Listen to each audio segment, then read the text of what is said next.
I had not long been awake when a loud knock sounded from our front door. As I stood on the landing, I could hear my mother open the door and begin joking with whoever was there.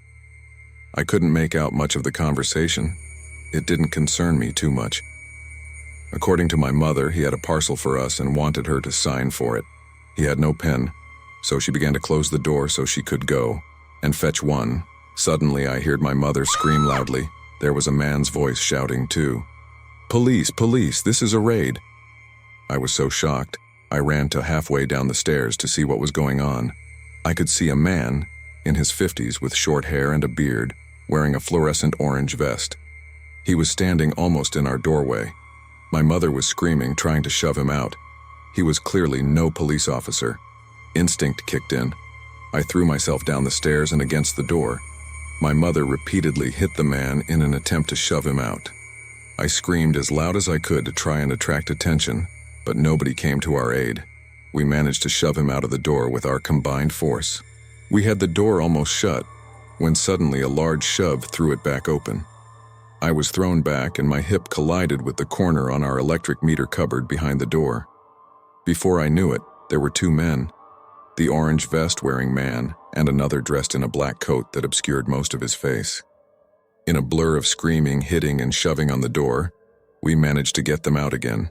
My mother realized that they wanted the fake parcel back. She picked it up and threw it at their heads. This time, instead of trying our door again, they hurried off around the corner of the street. Once the door was locked, I asked my mother if she was all right. Both of us were shaking and could barely breathe. We should have called the police right away, but the first thing we did instead was to call my dad. I was in complete shock, concerned mostly about my mother, who was crying on the phone. My dad came home from work immediately and came in to see us while we called the police. It wasn't until the police arrived that I finally broke down crying. We put in a report and gave statements. The police couldn't find any fingerprints on our door despite everything that had happened. We gave them the CCTV from our front window.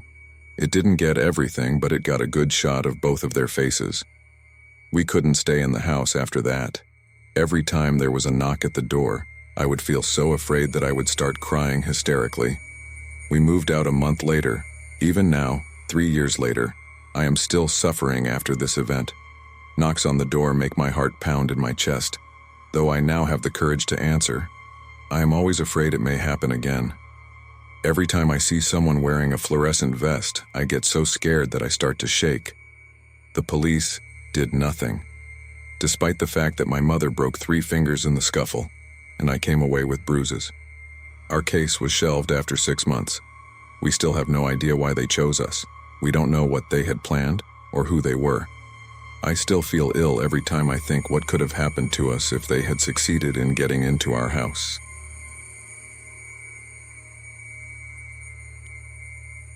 At the time, my 24-year-old female had the entire main floor unit I lived in to myself. I used to bartender at a nightclub a few blocks away and would usually get home around 4 a.m. This night, I had just finished a 12-hour shift, was exhausted and hungry, so I decided to order some food. I place the order, get my joint rolled and ready for when the food arrives, put on a movie and wait. Eventually, I hear the doorbell ring, and being alone and it being late at night, I waited to get the photo sent to the delivery app to verify my food was at the door, and so I didn't have to make small talk with the driver as post-COVID. I still kept the option for contactless delivery. 3 to 5 minutes pass. I see the photo of my food on the doorstep and decide to get up and go get it.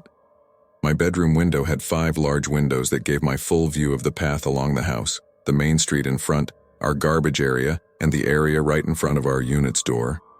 The driver is still out there and now he's texting me to come out and get my food. I tell him he left it in a perfect spot. I'll be out shortly to get it, and thanks for delivering it. At this point, I'm waiting for him to go because even though marijuana is legal here, people can still be judgmental and I don't want to go out in my pajamas to collect my food, smoke, and see a human after working all night. He doesn't leave. He keeps texting me to come outside and now I can hear him talking to another male voice, although my window view obscures anyone else that might be out there. The food in the photo was right against my door, and I can see him edging it away and off to the side, so I'd have to fully step out and around a small corner to collect it. I keep texting him, telling him it's in a perfect spot. I'm glad he followed the instructions. I'll be out shortly. He starts banging on my front door, still occasionally talking to this other male voice. My food is now further away from the door. He won't stop banging and telling me to come outside. Eventually, I tell him I set delivery as no contact as I have COVID, which was a lie and don't want to get anyone sick. After I saw he'd read my message on the app, he put my food back by the front door and walked out of there through the back parking lot. Initially, he'd came in through the front of the house. Something about this entire encounter felt so off. I waited about 15 minutes until I couldn't see anyone or hear anyone, quickly opened the door and grabbed my food. The whole ordeal lasted about an hour. My food was nice and cold. The joint was out away for another day and my heart was racing for the rest of the night. So, delivery man who would not take the hint and go away, and to his friend, let's not meet again.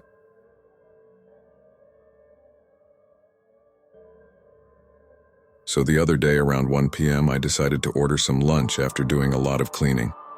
I placed the Uber Eats order and found something to watch while I waited for the food.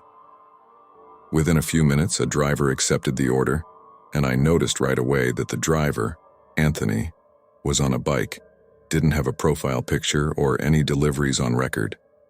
At first, I wasn't alarmed at all, but then a full 30 minutes passes with no driver movement on the app. And at this point, I think maybe something is glitching out or the driver is stuck. I contact support, and they ended up assigning a new driver because they couldn't reach the first one. The new driver assigned is in the exact same spot as the original driver was. They are also on a bike, also have no profile picture, and have no prior deliveries as well. And this driver's name was Lori. I let another 20 minutes pass with no driver movement before I message them myself and say, "Hi there. Are there any issues with the order?" The app shows that the driver saw the message, but no response. All this time I'm checking to see if Uber Eats is maybe experiencing issues. I contact support again to request some assistance. They reassign the driver again and apologize for the inconvenience. Finally, the third driver assigned is the exact same scenario. Same spot, on a bike, no profile picture, no prior deliveries. Only this time, the name is Robert, and before I can react and go about canceling the order at this point, because I'm tired of dealing with this, he suddenly has my food and immediately messages me the following: "Hello, have your food. What's your phone number?" And I respond right away with, "I'm not super comfortable giving my phone number out when you can just message me here." And he responded again with, "What's your number? I will be there in 10. How old are you?" And at this point, the alarm bells are going off and I contact support immediately to have the order canceled and get further assistance. I get connected to Uber's safety team who informs me that the order has been canceled, I'll be refunded, and started taking down the details of the strange interactions. As I'm giving the woman on the phone the info she needs, I'm starting to calm down thinking this was just some creep or something, and that's what I hear a man's voice at the front door. "Miss Metal Gear, I have your food?" And I can't even describe the chill that went down my spine because of the way he said it. Making things even worse, the Uber safety woman on the phone with me heard him as well and goes, "Is that him?" We canceled the order. I poked my head around the door. Main heavy door was open. Metal screen door was closed and locked but allowed us to see each other, to get a look at him. And when he saw me on the phone, he went from smiling to looking furious. He suddenly got right up against the door and kept asking who I was on the phone with, and at this point I've started asking him to please leave because he's making me uncomfortable. And he's getting more and more angry, and at this point starts pounding on my door and grabbing the doorknob, while shouting to be let in.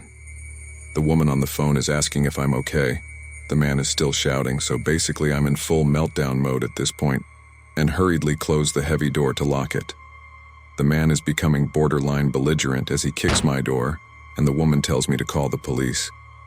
He ended up walking away from my house about a minute after that and back up to the sidewalk, and for a moment I thought he left, so I finished my conversation with the Uber safety woman so she could submit the report.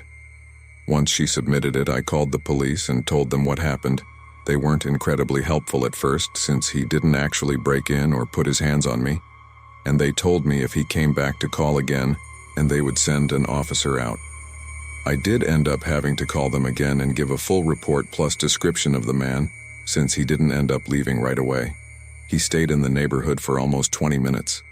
According to one of my neighbors, after she heard the yelling, she saw the man I described walk back up from my house to the sidewalk and hop into a truck with another man in the passenger seat, and they apparently just sat there staring at people walking by and being incredibly sketchy. And that's when she walked back towards my house and asked me what happened. Luckily, she was able to give myself and the cop a description of the vehicle and the other man as well. So basically, this was a very bizarre and uncomfortable experience, and I wanted to share it too. Maybe see if anyone has ever experienced anything like this, because honestly, I'm still pretty shaken up and will be avoiding delivery apps for quite a while.